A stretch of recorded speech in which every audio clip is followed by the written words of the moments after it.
Vamos ao vivo agora com a Maria Maciel para a gente saber como é que está a investigação desse caso, porque a família do empresário, a gente quer saber se ela já foi ouvida, se já houve respostas do governo do estado, se a própria polícia militar já se manifestou em relação a isso, porque ele passa por uma situação complicada, né, Maria? O empresário foi levado às pressas por questão da sepsemia, que é uma infecção generalizada, por isso foi levado a São Paulo às pressas para tentar conter essa infecção e aí conseguir sobreviver. Vamos continuar acompanhando. Maria Maciel, você tem informações sobre tudo isso? Nos atualize. Bom dia.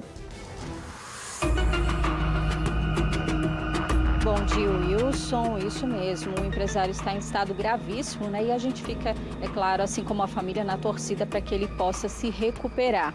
Bom, em relação às investigações, né, elas seguem em andamento. Algumas testemunhas desse caso já foram ouvidas e, é claro, agora a polícia continua nesse trabalho para saber exatamente o que aconteceu. Aqui do meu lado está o delegado Sidney Tenório, que faz parte dessa comissão, né, designada para investigar esse caso. Bom dia, delegado. Quem foi ouvido até agora nesse inquérito? Bom dia, Maria. Bom dia a todos. Inicialmente a gente torce, né, bastante para a recuperação do empresário, né, assim, em primeiro lugar a vida dele, né. Claro que a gente segue aqui com a investigação. Já foram ouvidas duas pessoas da família, o pai e a esposa foram ouvidos na segunda-feira pelo delegado Felipe Caldas, né, que é o presidente dessa comissão, né, bem como a gente esteve ontem, né, o Felipe, com o pessoal também da gente, foi lá a Arapiraca, né, para ouvir uma testemunha presencial, né, uma pessoa que estava na frente do batalhão, só para as pessoas entenderem um pouco, né, assim, essa abordagem ocorreu em frente ao 3º Batalhão, que fica na rodovia aérea 220, lá em Arapiraca, e existiam algumas pessoas que estavam em frente a esse batalhão no momento da abordagem, então presenciaram mais ou menos o que aconteceu. A gente também tem poder de vídeos que foram gravados por pessoas na hora da ocorrência. Então, assim, duas pessoas foram ouvidas da família, né, que contestam, claro, né, a informação de que o Marcelo nasce armado, né, que é uma pessoa muito tranquila. E essas pessoas que também deram uma versão assim, né, que conflita um pouco, né, com a versão dos policiais militares. Era necessário, inclusive, isso, né, inclusive a perícia.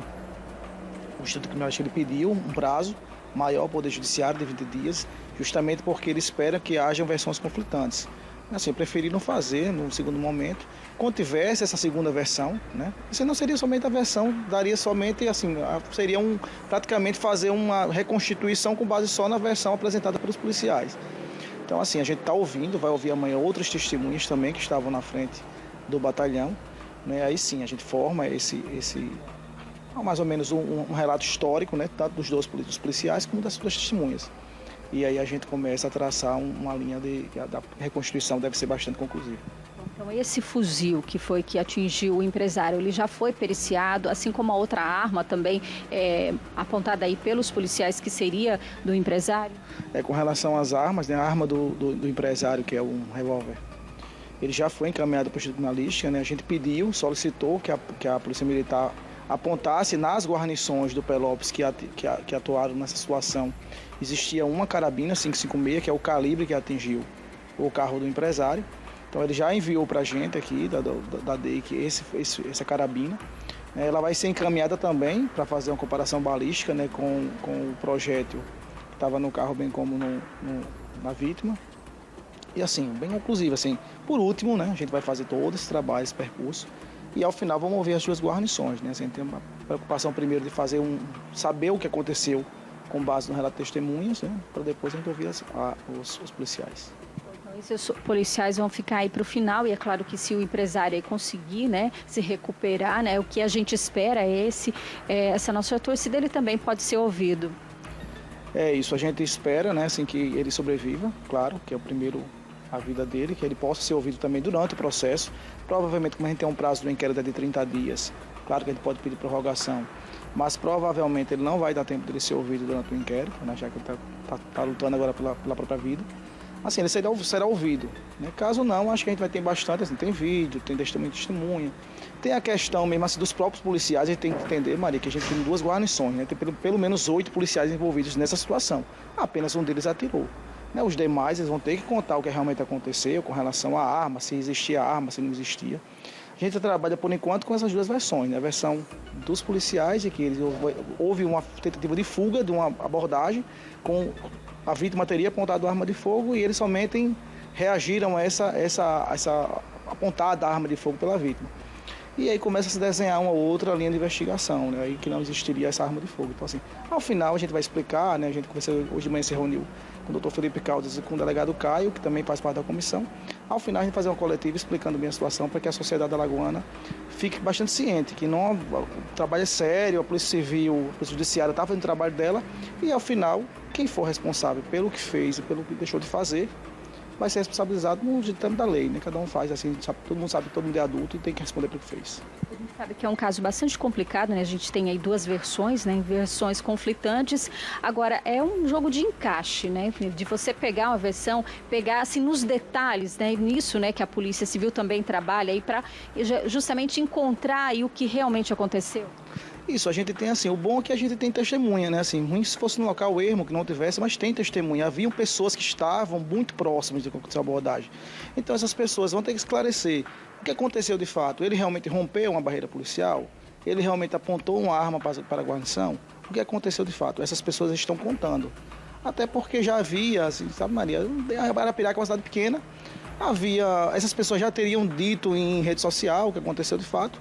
Elas só estão sendo chamadas agora a responsabilidade de dizer no papel, né? A gente sabe que o crime de falso testemunho é calado a verdade também. Se eu sei o que aconteceu, quando eu sou chamado pela autoridade policial, eu tenho que contar o que aconteceu de fato. E elas estão contando. Muito obrigada, delegado, pelas... Então, parabéns sendo conduzido então por essa comissão especial aí que está investigando esse caso, esse inquérito. Bom, em relação aos PMs, né, que participaram dessa ocorrência, o corregedor da PM informou que a Polícia Civil vai instaurar um procedimento apuratório disciplinar simplificado para apurar o fato. Isso deve acontecer nos próximos dias.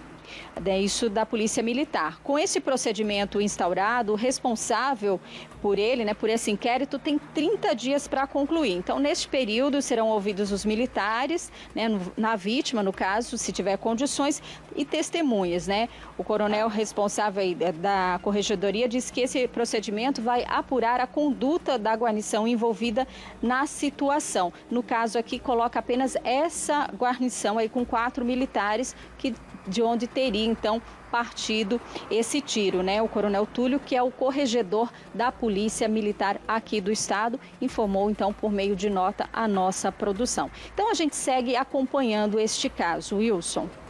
Muito bem, Maria, muito obrigado. Agradeço ao doutor Sidney Tenório também pelas informações aqui, o delegado, e a gente vai continuar acompanhando. A Maria volta daqui a pouco com mais detalhes, com mais informações. O que a gente torce agora é que o Marcelo, 31 anos, jovem, né, está lutando agora para sobreviver, lutando pela vida. Foi levado às pressas, inclusive, aqui de um hospital com infecção generalizada, inclusive uma UTI no ar, para São Paulo, né? Para que possa lá, então, receber um atendimento mais especializado no seu caso, que possa realmente agora retroceder essa infecção e ele possa, então, seguir adiante. E, logicamente, que a gente torce o restabelecimento da saúde do Marcelo, que poderá depois contar realmente o que aconteceu. Por enquanto, as investigações continuam, as testemunhas estão sendo ouvidas, as oitivas estão acontecendo. Por último, serão ouvidos os policiais. Nós tivemos também a resposta da Corregedoria da Polícia Militar, porque havia até então um silêncio, uma coisa, enfim. Mas é importante para que a sociedade e a população entenda que as investigações continuam e a qualquer momento e a qualquer atualização nós traremos para vocês, tá bom?